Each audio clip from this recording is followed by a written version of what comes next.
Hello, this is Hobbit of hobbitandnobbin.com. This is the first YouTube video that I've ever made. I've watched probably thousands of YouTube videos over the years. Never had a desire to make any of my own until just recently when my brother, Nobbin, and I decided, hey, you know what?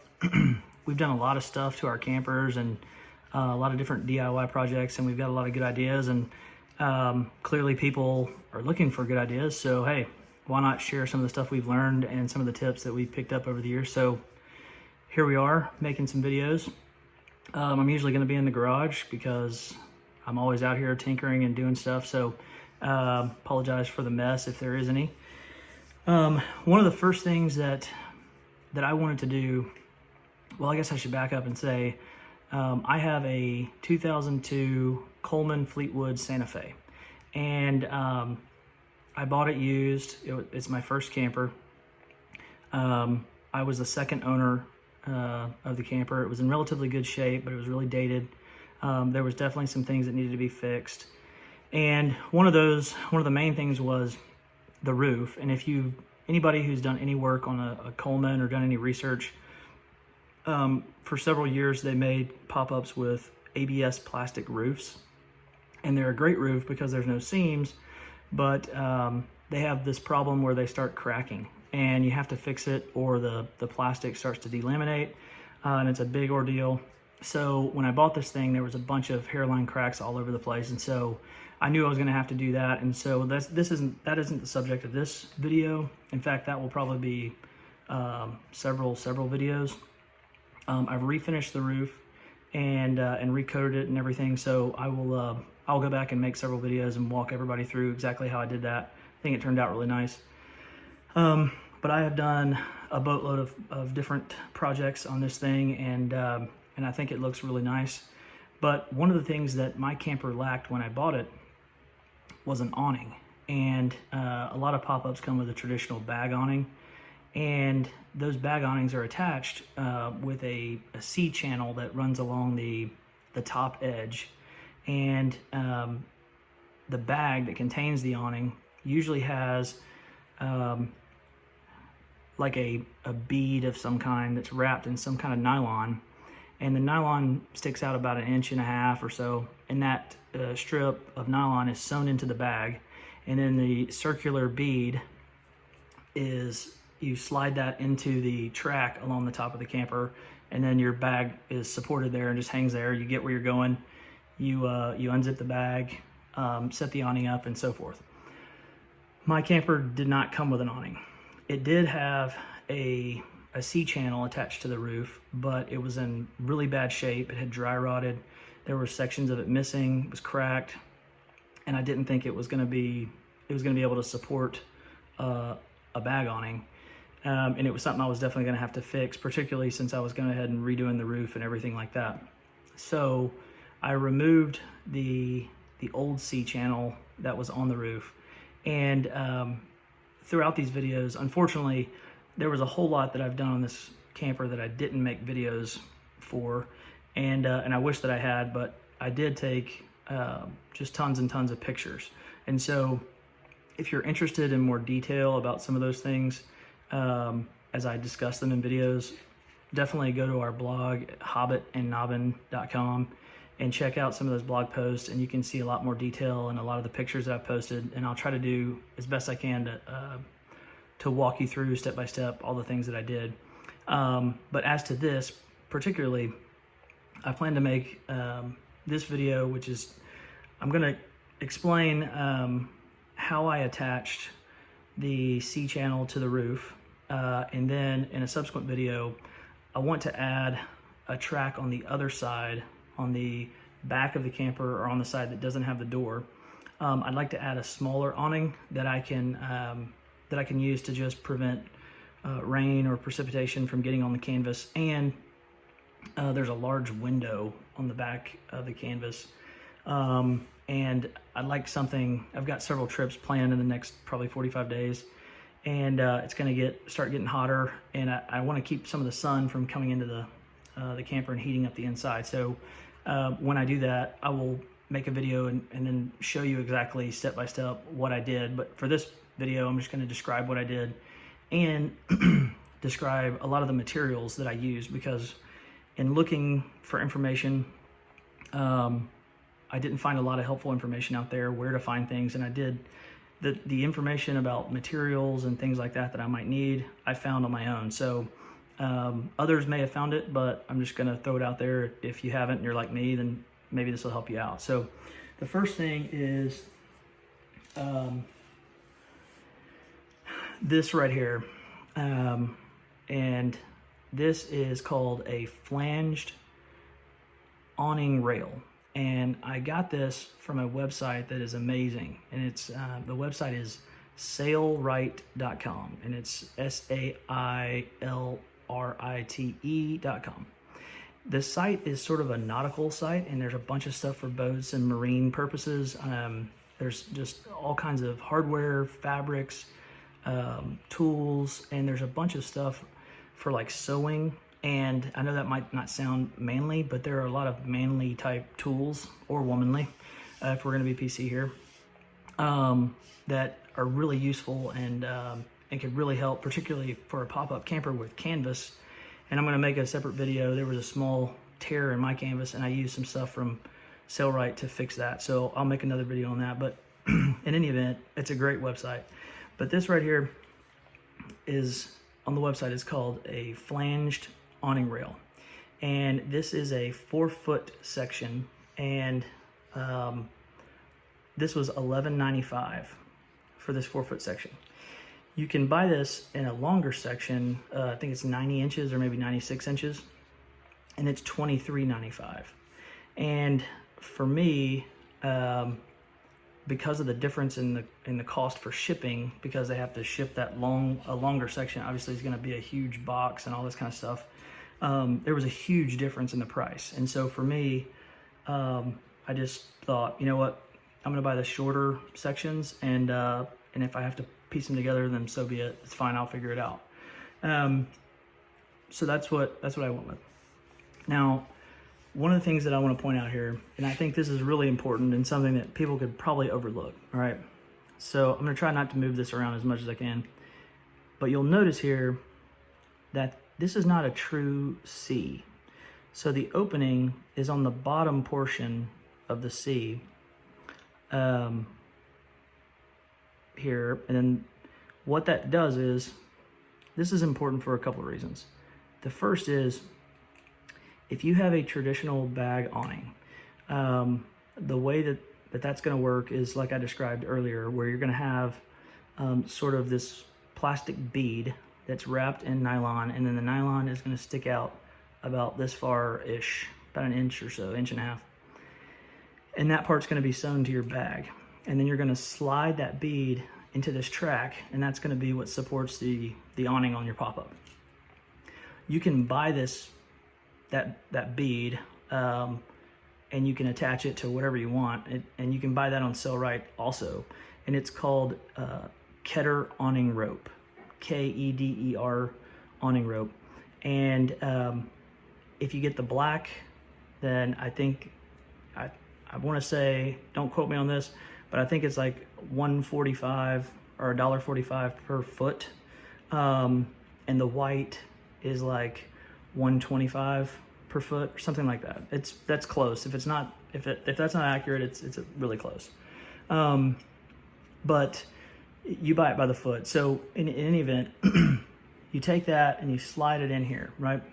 So if this were a true C and the opening were right here in the middle, then once you slide that in and your bag is hanging to the side, then your bag is going to be like this, and it's going to hang, it's going to hang straight, kind of perpendicular, and it's going to increase the width of your camper, but it's also going to increase the stress on this plastic and on the seam of your bag awning. The way that this is, where the opening on the bottom, that's going to allow the bag to hang naturally like this as you're traveling or whatnot, and it's going to reduce the amount of stress on the plastic and on the seam on the, the sewing, for lack of a better term, on your bag. All right, so that's something that's really easily overlooked. And if you're looking for this rail, there's another brand called Flexarail, and I looked at that. The problem with that is that you'll notice there's a flange along the top here, all right? And the Flexarail, Flexarail, there is no flange, and the C is right in the middle. And if there is any flange at all, it's literally like that much. And so if you secure that to your camper, then you're gonna have to do it one of two ways. You have to literally take a screw and drill into the C, into the gap, straight into the C, through the plastic, into the camper. And then you're gonna have to hope that you can make it flush, where once you slide that rail in, it's not gonna catch on those screws. The other method would be to just attach this entirely with adhesive. Now, when I bought this camper, the rail that was on it was attached with nothing but adhesive. And that made me pretty nervous, because at the time, I didn't know if I was gonna go with a traditional bag awning or if I was gonna come up with another solution. From my research, basically you can buy a bag awning. It's gonna cost you anywhere from $250 to $400.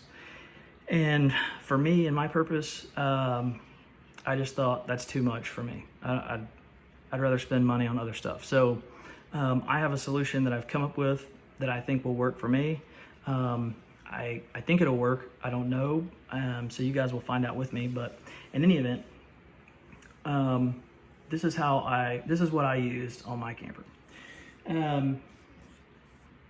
Before I kind of show you exactly, I'm going to walk you through what I did. Sorry. So what I did was, I took two sections of this rail, 4 feet, and on my camper I needed about 113 inches. I can't remember exactly, but it was something like that. So I knew that I was going to need 3 pieces, but my camper has sort of kind of an arc to it, and I presume that's for drainage, but I wanted to maintain that arc. And so what I decided to do was put the smaller section of about 1.5 feet right in the middle, and then I used these 2 4-foot sections on the ends, and I was able to achieve that arc. So how I went about doing it was, I took these and I used some painter's tape and I taped them into place on the side of the camper, and then I marked with a silver Sharpie on the flange where I wanted the holes. And so from some research I did on Sailrite, they suggested, and I would suggest as well, that if you have a seam and you're going to take 2 pieces and butt them up to each other, to make sure that this remains smooth and you can easily slide things into the channel, if you're going to attach this with a screw, the screws need to be no more than 1 inch from the seam on both sides. And I'll show you what I did here in a second, but that's something important to note.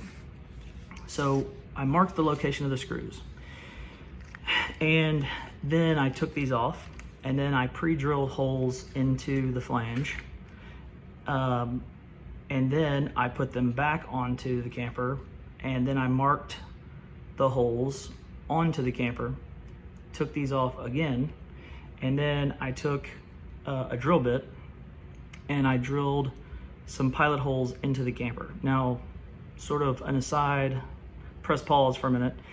I talked about earlier the fact that these ABS roofs on the Coleman Fleetwood pop-ups have problems cracking. And so because I had redone the entire roof, I was concerned about the integrity of the roof and was really sort of hesitant about putting screws or anything into the roof. What I did is admittedly a belt and suspenders approach, and I'll admit that. You could absolutely attach this with adhesives if you wanted to. I mean, you'd have to use some kind of an epoxy or something that is going to give you a really strong bond. My problem with that was it's impossible to clamp anything onto the side of the camper unless you've got some kind of crazy, amazing clamp that I don't know that exists that can reach up under the roof and clamp on the railing piece with an adhesive on it. I don't have that, so that concerned me quite a bit. The other part was, after I had spent a bunch of time and effort fixing the roof, the last thing I wanted was to attach this with some kind of an epoxy and put any kind of weight or pressure on it and it just rip off and jack up the paint or whatever, do any kind of damage, I don't know. But I didn't want that. So what I decided to do was use screws and adhesive. And I used screws, but I used probably the minimal amount that would work. So going back to what I did, I drilled some holes in the top, and then I used these very small screw anchors. This is maybe an inch. I think it's more like 3/4 of an inch. They're very small, and I used some epoxy and I put these down into the holes in the roof. Now I was really careful. These ABS roofs, there's the top layer is a layer of plastic, and it's probably, I don't know, maybe a fourth, doubt that, more like an eighth of an inch thick. And it's sandwiched with plastic underneath on the inside of the camper, that's the roof, the interior roof, and then in between that is just foam. So there's not a whole lot of structure in the roof. And so you want to be really careful not to go from the exterior through the foam into the plastic on the interior. So I put a guard on my drill and was really careful about how I did that. And again, I'm gonna add some rail to the other side of the camper and I'll walk you through this exactly, but I'm just explaining it for now. I put those holes in the top, I epoxied these in, pressed them down in there real good and flat. I let those set up. And then what I did was I took the rail and I used some Gorilla Glue, and I'm a fan of this kind of Gorilla Glue. It's the like heavy duty outdoor construction adhesive, and I've had really good success with this on all kinds of stuff. But one thing to note about this is if you've not used Gorilla Glue, for whatever reason, it takes a little bit of moisture to sort of activate the adhesion process with this stuff. So make sure that if you're gonna use this, to just have like a damp cloth and just kind of wipe down the surface that you're gonna be adhering together, and that will kind of activate the bonding process, and this stuff works really well. So knowing that I had pre-drilled the holes in this, put the anchors in, I put a bead of Gorilla Glue along here in a zigzag pattern, and then I pressed that onto my roof. I mean, really firm. I pressed it all the way down, and I put enough glue where it would start to kind of come out the top, and I just wiped it off as I went, because I wanted to make sure that it, that I got, something on the surface of everything. I pressed those in really well, and then I just used these 1/2 inch stainless steel machine screws with a pan head so that they would hold. And these are number 8, by the way. So they're kind of thick. And I attached those directly on the roof, and I mean, it's solid as a rock. It's not going anywhere. Once I did that and it all set up, I think I let it dry for like 24 hours. I ran some of this across the top of the flange, just because, like I said, I was concerned about the integrity of the roof. I didn't want any leaking from the screws or holes or anything like that. So just sort of as an extra precaution, I used this DAP Dynaflex Ultra exterior black caulking. This stuff is awesome. I've used it around my house and all over the camper. So this stuff is really good. And I put a bead of that across the top, and it's worked out really well. One thing I would add, I forgot, is, again, just because I was trying to use belt and suspenders, if you're familiar with butte tape, I bought a really long roll, like a 100-foot roll of butte tape on Amazon. It was like maybe 20 bucks, but I used it all over the exterior of the camper when I was replacing stuff.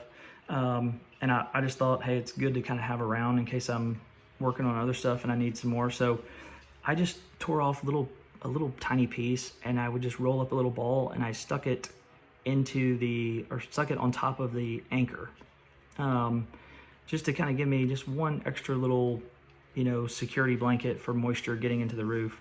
I don't think that's necessary, but it's what I did. I think it's just gives me peace of mind. So that's the general process of how I went about attaching the rail. So what I'll do now is I'll just kind of, walk around the camper and show you exactly what it looks like after I put it on. Okay, so like I said, just want to kind of give you an idea of what it looks like once I put it on the camper. This is my camper. If you look at these online, you won't see one that looks like this. I had a very specific idea in mind of what I wanted this to look like when I bought it. This was like an off-white and a bunch of ridiculous, stickers and stuff on the side. And so a lot of the newer campers have kind of this gray and with the black trim, and that's kind of the look that I was going for. So anyways, that's why I did that. But in any event, you'll see here, here's a screw, and you can see this caulking that I ran across the top. And I only used 3 screws for each 4-foot section. And so earlier I was talking about making sure that you put these screws on the joint, making sure that these are about 1 inch from the seam on both sides. And that just ensures that things are smooth. And I'll tell you, this right here, I can run things in here and it doesn't catch. It's perfectly smooth. I did the same thing here. And so I'll back up. You can see here that I put the shorter section in the middle, and I did that to maintain sort of that arc on the camper. And I think it turned out really nice. Serves the purpose, looks really good. And I want to do the same thing on the other side, but I've not yet done so. But just to give you an idea of what it looks like, I'll walk around here and show you. This is the channel, and when I bought the camper, it had the rail attached here, and I had to remove that. And again, you can go to our blog at hobbitandnobbin.com, and I'll post an article and a bunch of pictures about what it looked like and how I removed it and all that stuff. But I'll make another video and walk you through exactly what I just described. And because I'm going to put another rail on this side to give me just like 3 or 4 feet of awning on this side that will help just deflect water and reduce the amount of sunlight to heat up the camper. So that's pretty much it. This is what it looks like. Like I said, this thing is, it's solid as a rock. It's not going anywhere. And I'm really pleased with it.